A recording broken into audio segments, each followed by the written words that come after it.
네, 여러분 안녕하세요. 네, 오늘도 말씀을 읽기 오신 모든 분들 환영합니다. 네, 우리 오늘은 이제 베드로 전서에 대한 이야기를 좀 해보겠습니다. 우리 어제 같이 봤던 말씀이 야고보서의 이야기를 같이 봤었죠. 그러니까 신구약 66권 중에서 우리가 이제 앞에 있는 성경책들을 다 읽고 마지막 성경의 뚜껑을 닫을 때가 왔는데, 그때가 이제 첫 번째 책이 야고보서라는 책이고, 두 번째 책이 베드로 전서라는 책이고, 또 요한이 기록한 요한 일서, 이런 책들이 남은 겁니다. 그래서 여러분, 이 책들의 주제가 야고보는 참 믿음에 대해서, 우리가 가진 믿음은 구원을 받을 만한 믿음인가, 베드로 사도는 우리가 가진 소망은 영원한 썩지 않는 소망인가, 그리고 이 요한 사도가 말하는 요한 일서의 사랑은 우리가 가지고 있는 사랑은 영원한 사랑인가, 하나님 앞에 칭찬받을 만한 사랑인가, 이제 이런 이야기입니다. 그래서 여러분, 우리가 이제 성경책의 뚜껑을 닫을 때가 됐는데 마지막 딱 세 가지만 점검하면 되는 겁니다. 첫 번째 야고보서의 믿음, 두 번째 우리가 가진 소망, 그리고 우리가 가진 사랑. 그래서 오늘은 그 두 번째인 베드로 전서 소망에 대한 이야기를 좀 해보도록 하겠습니다. 여러분이 베드로 사도가 이야기하는 소망이라는 주제는요, 정말 중요한 사실은 이야기입니다. 일반 사람들이 말하는 희망사항, 그리고 일반 사람들이 말하는 바라는 것, 이런 거랑은요 달라요. 성경에서 이야기하는 소망은 그런 일반 사람들이 바라는 것, 이런 거랑은 다른 겁니다. 여러분, 일반적인 사람들이 말하는 희망사항은 얼마든지 욕심을 가지고 별의별 하고 싶은 것들이 많이 있을 수 있습니다. 그렇죠. 갖고 싶은 게 많이 있을 수도 있고 하고 싶은 것도 많을 수 있지만, 여러분, 그런 거는 큰 의미가 없습니다.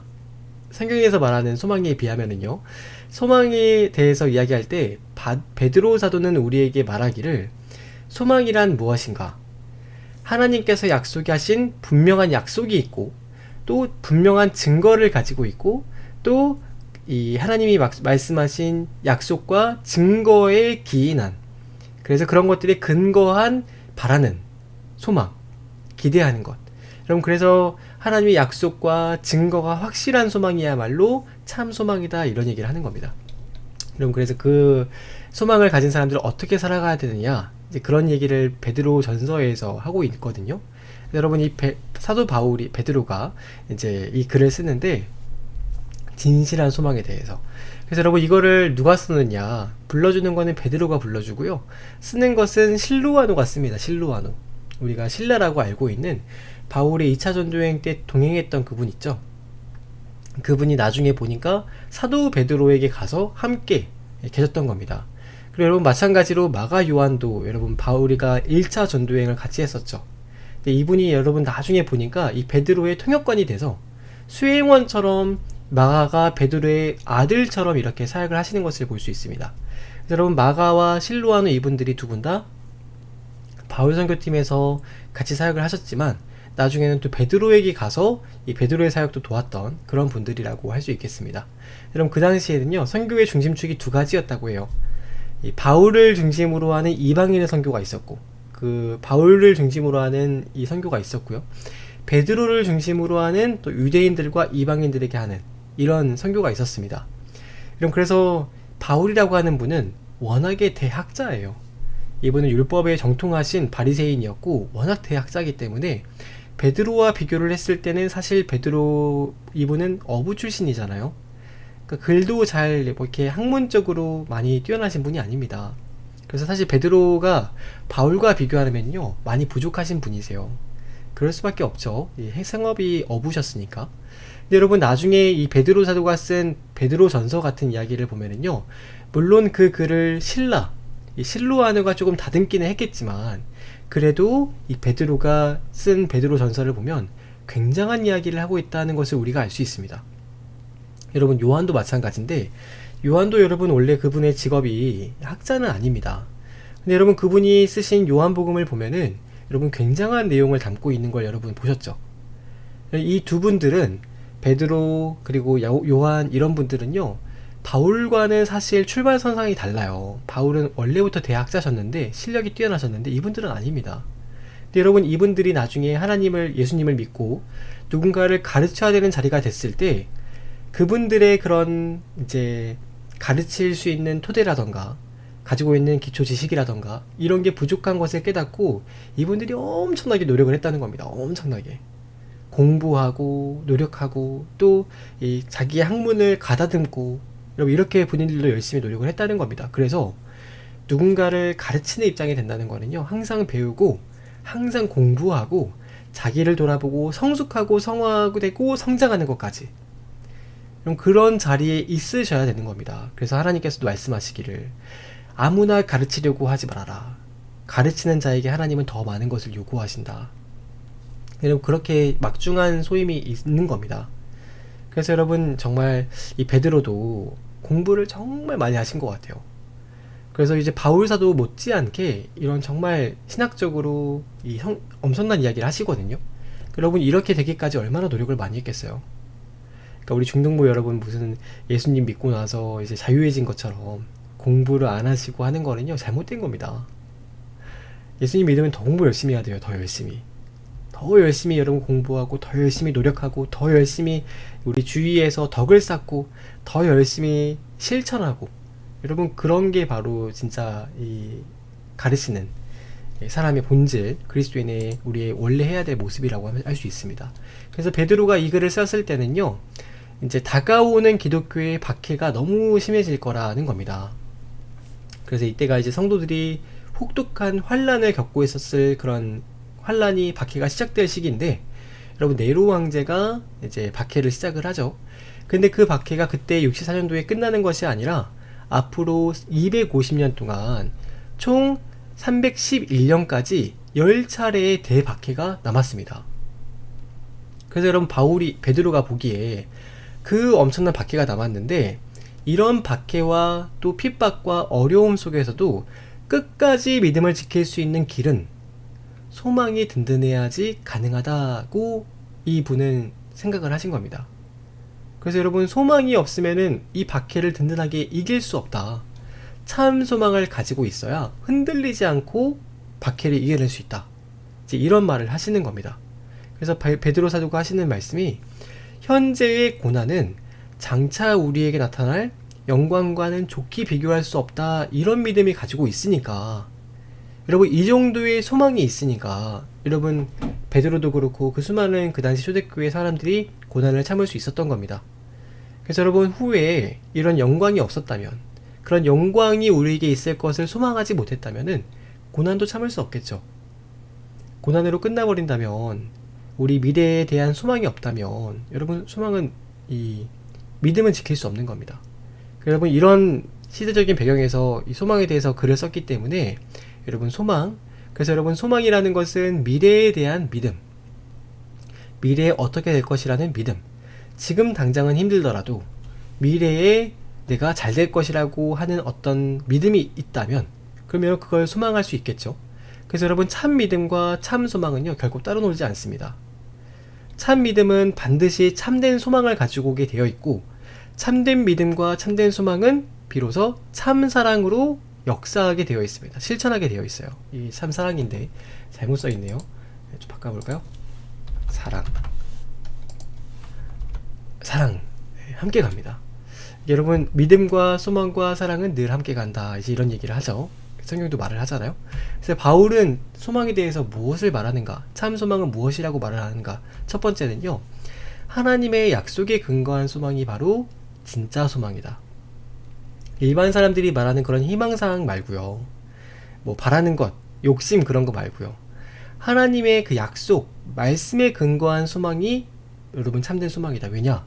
그것은 반드시 이루어질 일이기 때문에, 이루어진다는 보장이 있기 때문에 여러분 그건 참된 소망이 될 수 있다고 합니다. 여러분 뭐 세상에서 말하는 이루어질까 말까 이런 게 아니고요, 하나님께서 약속하신 것은 반드시 이루어질 것이라는 보장이 있습니다. 여러분 그래서 그 소망에 참여하는 자는 의미가 있는 거죠. 그리고 반드시 될 일이니까 현재의 고난을 참을 수 있겠죠. 두 번째는 썩지 않고 낡아지지 않을 소망. 그리고 어떤 사람들은요 잘못된 것을 소망한다는 거예요. 잘못된 것을 소망했다가 그러니까 나중에 소망이 이루어질 때도 좌절하고 절망하게 된다는 거죠. 절망하고 좌절하고 자포자기하고 심하면은 자기의 생명을 끊기까지 하는, 그게 왜 그러냐? 소망을 잘못 설정해서 그렇습니다. 소망을. 여러분 우리의 소망을요 흔들리는 것, 그리고 바뀌는 것, 이런 세상에다가 소망을 두면은요, 우리의 나중의 삶도 엉망진창이 돼버려요. 보세요. 베드로전서 1장 24절에 보니까 그러므로 모든 육체는 풀과 같고 그 모든 영광은 풀의 꽃과 같으니 풀은 마르고 꽃은 떨어지되 오직 주의 말씀은 세세토록 있도다. 이것이 너희에게 전한 복음이 곧 말씀이라. 여러분, 하나님의 말씀은 절대 변하지 않고 반드시 이루어지니까 썩지 않고 낡아지지 않은 그 말씀의 소망을 주는 것이 참 소망이다는 것이죠. 세상에 변하는 그런 많은 이론들 말고요. 세 번째는 흔들리지 않는 든든한 소망이 바로 참 소망이다. 그래서 여러분, 세상에 이런 풍조를 보면은요, 세상은 막 풍랑이 있는 것처럼 막 흔들리고, 지금도 여러분 우리가 얼마나 힘든 시기를 보내고 있습니까? 그리고 보면은 참 그런 많은 사람들의 이야기가 있고, 얼마나 많은 사람 주위에서 별의별 얘기를 다 하잖아요. 그래 여러분, 그런 수많은 이야기들과 막 어려운 세상의 풍조 속에서도 흔들리지 않기 위해서는 여러분, 그 하나님의 변하지 않는 든든한 말씀에 딱 걸려 있으면은 아무리 세상이 흔들려도 우리는 흔들리지 않습니다. 우리가 가진 소망은 절대 흔들리지 않는다는 거예요. 그리고 그렇게 흔들리지 않게 하는 것, 우리로 어떤 고난과 이 어려움과 세상의 풍파가 몰려온다 하더라도 흔들리지 않게 해주는 것이 바로 참된 소망이다. 여러분, 기독교가 왜 흔들리느냐, 교회가 왜 흔들리느냐, 잡지 말아야 할 것을 잡고 있기 때문입니다.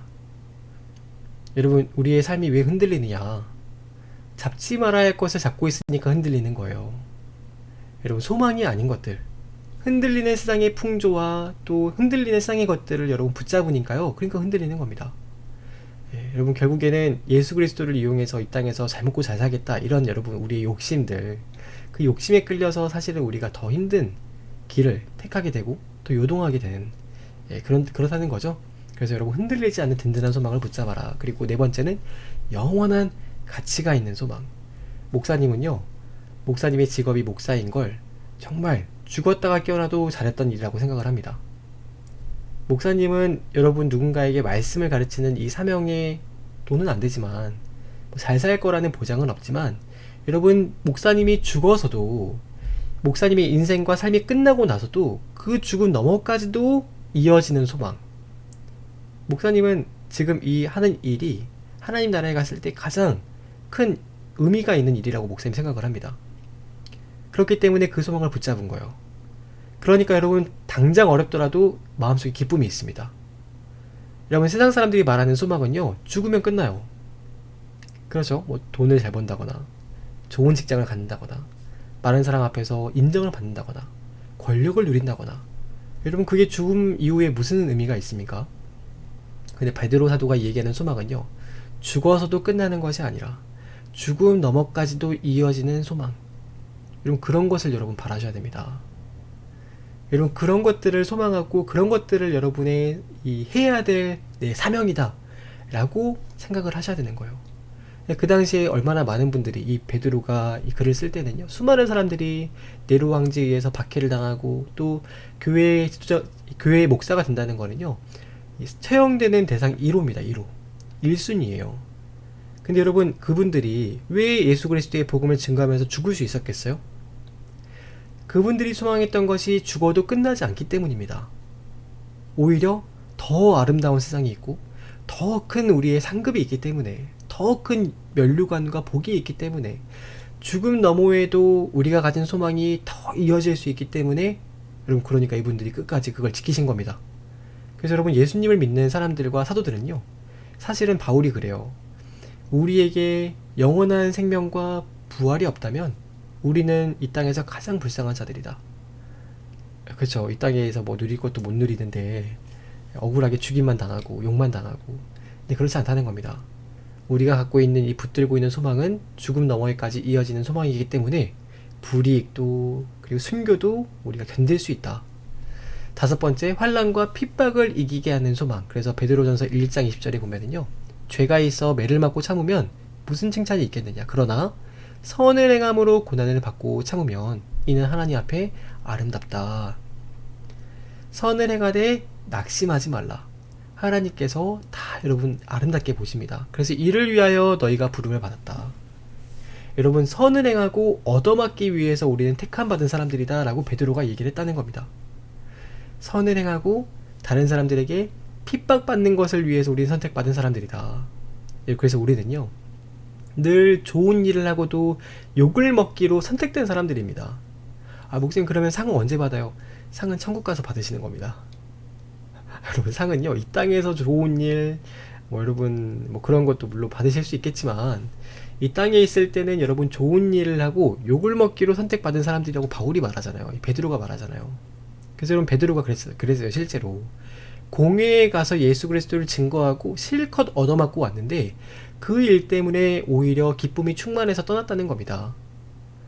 여러분, 우리가 세상에 살아갈 때 누군가를 위해서 선을 행하다가 정말 욕을 먹었다. 그럼 베드로처럼 기뻐하시길 바랍니다. 천국에서 너희의 상이 큼이라. 그래서 여러분, 나중에는요, 이 교회를 그렇게 이제 베드로처럼 사람들이 이 예수님 믿는 사람 붙들어가지고 막 때리면서 너희 예수님 부인해 하면서 그들이 말한 것들을 다 부인하라고 했는데, 그 사람들이 오히려 맞으면서도 선을 행하다가 핍박받았다면서 좋아하고 즐거워하니까 그런 분들이 많았다고요. 그랬더니 세상 사람들이요, 감당 못하겠다 했다는 겁니다. 감당을 못하겠다. 이런 사람들이 감당을 못하겠다. 그래서 여러분, 그때 나온 말이 세상이 감당하지 못할 사람이라는 겁니다. 참 소망을 가진 사람은 세상이 감당하지 못합니다. 여러분, 그렇죠. 우리가 영원한 하나님 나라의 소망을 두고 살아가는 사람들이라 이 땅의 환난과 불이익을, 여러분, 그게 우리에게 별게 아니라고 그런 의연한 자세를 가지고 살아간다면 무엇이 두렵겠습니까? 우리에게 영생의 영광과 상급이 우리에게 있는데 우리가 환난과 핍박을 견디지 못할 이유가 뭐가 있겠어요? 참 그리스도인의 소망은 그런 환난과 핍박을 이기게 하는 소망이다. 그리고 세상과 구별되는 소망. 세속에 물들지 않고 세상이 추구하는 가치, 그리고 세상에 사람들이 따라가는 욕심, 돈, 죄악, 육체의 쾌락, 자기만을 위해 살아가는, 자기를 위해 모든 것을 다 사용해버리고 소비해버리는 그런 세상의 이런 가치관들을 따라가지 않는 소망이 바로 이 참소망이다. 그러니까 여러분, 우리가 만약에 그렇게 하지 못하고 또 그렇게 하지 않는 것은, 여러분, 우리가 받는 그 불이익과 환난과 어려움은 잠깐이고, 우리에게 남아있는 이 복된 세계가 너무 크기 때문에, 여러분, 그래서 우리가 이 땅에서 잠깐 동안 이렇게 누군가의 친구들의 그런 안락한 죄에서 물론 재미가 없는 게 아니죠. 죄를 짓는 건 여러분 우리 마음속에 기쁨이 됩니다. 또 근데 그렇게 하지 않는 것은, 여러분, 그렇게 하는 것이 잠깐의 우리 땅에서 잠깐 즐거울지는 모르나 우리가 앞으로 가게 될 영원한 세계가 너무 크기 때문에, 우리가 받게 될 그 복이 너무 크기 때문에 굳이 선택하지 않는 거죠. 그래서 우리가 그거 굳이 선택하지 않지 않습니까? 여러분, 친구 따라서 음주 가물을 즐기시는 거 아니잖아요. 하지 않는 이유가 우리에게 주어질 상급이 너무 크기 때문에, 그래서 세속에 물들지 않는 그런 소망을 갖게 된다. 그래서 이런 소망을 가진 사람들은요, 반드시 해야 될 게 있습니다. 우리에게 너 왜 그렇게 사느냐, 너 왜 그렇게 손해보고 이 땅에 살면서 너 뭐가 좋다고 이렇게 막 교회 나가고 하느냐 라고 했을 때, 그분들에게 설명할 수 있는 소망을 가진 사람이 진짜 소망이다. 여러분, 이렇게 어려운 때에도 너희는 특히 예수를 믿고 더 핍박을 우리가 받아야 된다면, 여러분, 그것을 우리가 당하면서도 사람들에게 너는 예수를 믿어야 된다 라고 말할 수 있는 소망. 내가 당하는 이 핍박과 어려움을 부끄러워하지 않고요, 사람들에게도 동일하게 당신도 나처럼 예수 믿으십시오. 마치 바울이 디모데에게 너는 나의 갇힘을 부끄러워하지 말고 너도 그리스도의 좋은 병사로 나와 함께 고난을 당하라. 십자가와 함께 고난을 받으라. 여러분, 이런 얘기를 할 수 있는 소망이 바로 참 소망이다. 여러분, 그래서 이 시대에는요, 그리스도인들이 참 많은 박해를 받았는데, 그렇게 하는 동안 교회는 대개 두 가지로 나뉩니다. 여러분, 첫 번째 진짜 교회는 순교자가 속출하게 되고, 또 가짜 교회는 그런 환난과 불이익 앞에서 바람에 나는 겨와 같이 날아가 버리는, 교회가 그래서 두 가지로 나뉘게 돼요. 그래서 여러분, 오히려 이런 로마의 박해와 어려움들이 정말 불로연단한 것처럼 교회를 더욱 교회되게 했습니다. 그래서 그런 시기이기 때문에 우리 신약 성경이 정경으로 채택되는 교회의 권위가 살아있을 수 있었던 겁니다. 가짜 교회는요, 가짜 소망을 가졌으면은요, 방금 말씀드린 그런 소망이 아니기 때문에 10번의 박해가 일어났을 때 다 날아가 버립니다. 믿음을 상실하게 된다는 겁니다. 근데 여러분, 오히려 참 소망을 가지신 분들은 환난도 이 또한 즐거운 것이 아니겠느냐. 그래서 그것이 더욱 교회를 순수하게 하고 순결하게 하고 성결하게 하고 이런 의미가 있습니다. 그래서 여러분, 우리도 사실 이제 한국교회도 그동안 우리가 많이 이제 해왔던 이야기가요, 잘 되고 복 준다는 이야기를 많이 했습니다. 그래서 예수님 믿으면 복 받습니다, 이런 얘기를 많이 했거든요. 그래서 여러분, 그 신앙을 기복신앙이라고 합니다. 물론 우리 한국교회가 이제 우리 사회의 경제적인 성장기를 이룰 때는 같이 성장을 하고 복을 받는 분도 참 많았어요. 근데 여러분, 우리 한국 사회가 어려워지면서 더 이상 이제 그 얘기를 들으면 청년들이 생각을 하는 겁니다. 교회 다니면 무슨 복을 받아요? 교회 다니면 뭐 돈 잘 법니까? 물어보면은요, 실제 그렇지 않거든요. 여러분, 그렇게만 믿는 신앙이 진짜 모든 신앙이 그렇게만 되지는 않습니다. 그러니까 지금은 이제 그렇게 말하면 거짓말쟁이가 돼버리는 겁니다. 근데 오히려 그런데 만약 우리가 예수 그리스도를 믿고 고난을 당하고 어려움이 있지만 이 어려움조차 장차 우리에게 보여주실 영원한 그 참 소망, 더 큰 이 우리가 기대하는 그 영원한 하나님의 나라에 비하면은 아무것도 아닙니다. 여러분, 우리 그리스도와 함께 선을 행하되 낙심하지 말고 선을 행하고 고난당한 것에 참여합시다 라고 하는 게 오히려 여러분, 우리가 더 먹힐 겁니다. 지금 신학적으로 그런 얘기가 더 메시지가 될 거라는 겁니다. 여러분, 우리 참 이런 어려운 시기를 지나면서 더욱 필요한 것은요, 소망입니다. 소망. 그래서 이 바울 사도가 얘기했던 것은 그 죽음과 고난까지도 넘어갈 수 있는, 어려운 상황까지라도 넘어갈 수 있는. 그래서 여러분, 코로나 시기에 교회 성도님들이 거의 뭐 30% 40%가 떠났잖아요. 왜 그러느냐? 여러분, 그 마음속에 이 소망으로, 그 참 믿음으로 여러분 그렇게 소망하는 것들이 없었다는 겁니다. 그래서 가짜가 막 날아오고 막 고난이 찾아오고 하면은요, 다 이렇게 바람에 나는 겨와 같이 날아가 버려요.